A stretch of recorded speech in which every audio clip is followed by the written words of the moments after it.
What's up, everybody? Welcome to week 6 of English 145. We are wrapping up Unit 1 this week. We're a third of the way done with the semester. I can't believe it. I feel like it's gone by really fast. So I guess first we'll just kind of go over some things that we're doing this week, right? So the kind of big thing is that the project is due, right? Which includes having the peer review completed as well. So as you also will be reading in this announcement, to remind, the draft of the project has to be due Sunday at midnight. And then the peer review itself is to be completed by Tuesday night, midnight, right? So the reasoning kind of behind this is if, say, you turn in your project on Sunday, and then you're waiting around, and then your partner posts theirs at 11:59 on Tuesday night, you now have 1 minute to complete it by the allotted time, right? So you don't want to be waiting around. You don't want to make your partners be waiting around for your drafts, right? So kind of that's why everyone has the same due date to turn in their drafts, and then in 2 days then to complete that draft for peer review. So as you can see from the peer review for Unit 1 forum, I have 5 questions that you're going to answer for your peer. So once you get in that draft, you'll answer these 5 questions for them. And to kind of we'll go through them here. So number 1, does the piece of sequential art utilize the different modes of the genre? This includes visuals, text, panels, etc. Does the piece adhere to the genre conventions of a particular genre of sequential art? So if it's a comic or a graphic novel or a comic strip, an infographic, do you have any suggestions for improvement? So this is basically just asking, does it look like a comic, right? So if you're choosing like a comic, or if you're basing it off of a superhero comic, does it adhere to those genre conventions? If it's a comic strip, does it look like a comic strip, right? If you're doing more of a graphic novel style, if you're doing a manga style, does it look like the genre it's supposed to look like, right? Or if you're using like photography and things like that, is it using it in a way that makes sense? Number 2, is the story clear? Does it have an understandable purpose and thesis? Do you see how this literate experience connects to their future academic discipline or professional career? Any suggestions for improvement there? So this is less about the genre, more about the content, right? So if you're looking at the content of this comic or this, genre of any kind of sequential art, do you understand what's happening? Do you understand what literate experience is going on? So what kind of communication, is being practiced or introduced, right, in the story? And then how is that going to connect to the author's future academic discipline or professional career? How is it going to connect to future writing or communication situations?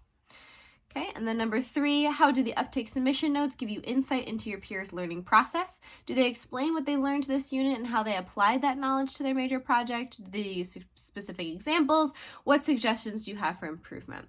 So this is, the first 2 questions are kind of about the comic itself, and then the next 2 questions are about the uptake submission notes, right? So this is, do you understand what they've learned this unit? Do you understand how they use that knowledge to then apply it to making their thing? Do they explain their hows and whys behind their decision making, right? Do they explain their, examples from class? Maybe a certain reading really stood out to them, or a certain video that they watched, or a conversation that they had with somebody, or what kinds of examples are they using? Not just like, I learned about sequential art. Okay, great. How? Did you read Scott McCloud's chapters that I had assigned? And did those really help you kind of understand how paneling works, right? So like giving specific examples from the class of what you learned, how you applied that knowledge, etc., right? All right, and then number 4, does your peer cover antecedent knowledge and transfer in their uptake submission notes? Are they connected to their uptake? Are their notes clearly organized and understandable? Suggestions for improvement.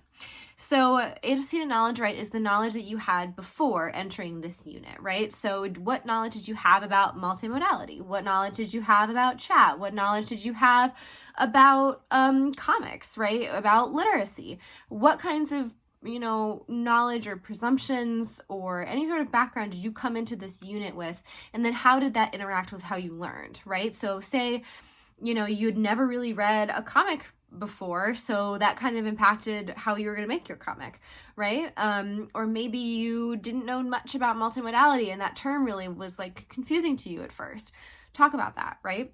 And then transfer. So then how are you going to transfer these skills? So these are not necessarily the literate skills that you talked about in your literacy narrative, but what skills did you learn from the unit that you can then transfer somewhere else? So if you've never remediated something, so if you've never taken something from one genre and put it in another genre, what did you learn from that experience that you can use another place? Maybe say in your job in the future, you're going to have to take a memo and turn it into a flyer, right? So something like that. How are you going to use these skills in the future that you learned this unit? And that relates more to like remediation, multimodality, switching between genres, things like that.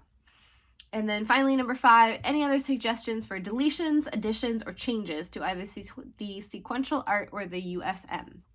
So this is just kind of a space for you to tell your peer review partner, okay, here are the things that I want you to know or better understand kind of moving forward about your project, right? Any sort of like extra notes you want to give your peer review partner.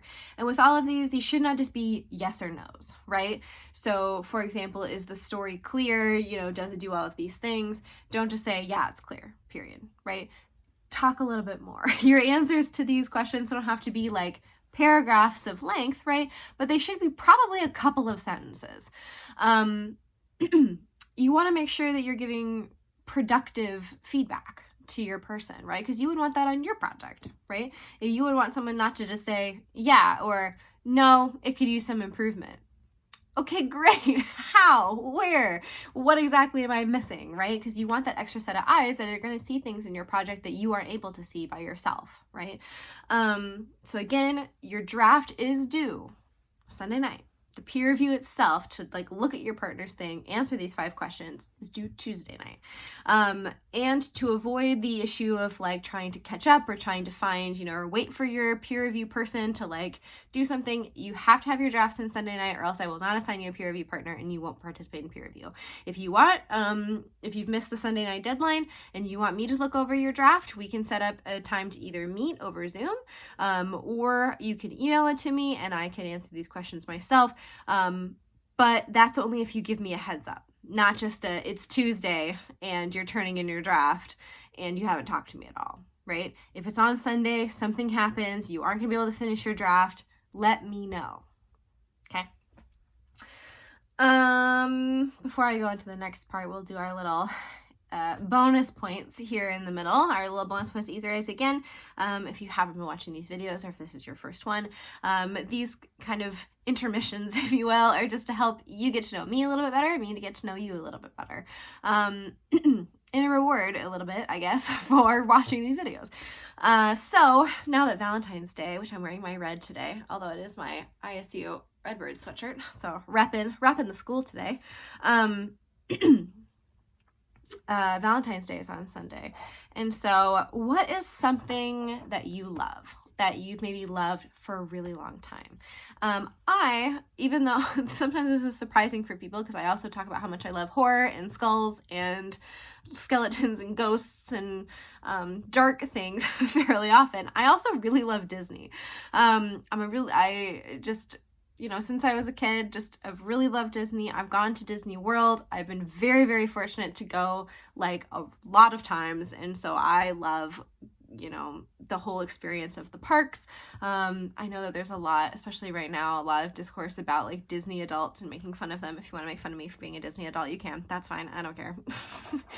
So to then show you my multimodal aspect of my show and tell today, I also really like collecting the Disney pins that you can get at the parks. You can get these other places, but the like not to be so much of a nerd, the official ones you only can get at the parks themselves. So here's one. This is my Disney princess or Disney female lanyard. I am missing one because it is on a jacket that I own at the moment. And then I have this one, which these are so loud and clanky. I have some more pins here. I have ones that I've gotten for certain holidays. So like I went on Christmas and got my little Christmas ones. I have for certain years that I went, like 2006. What is that? 2005.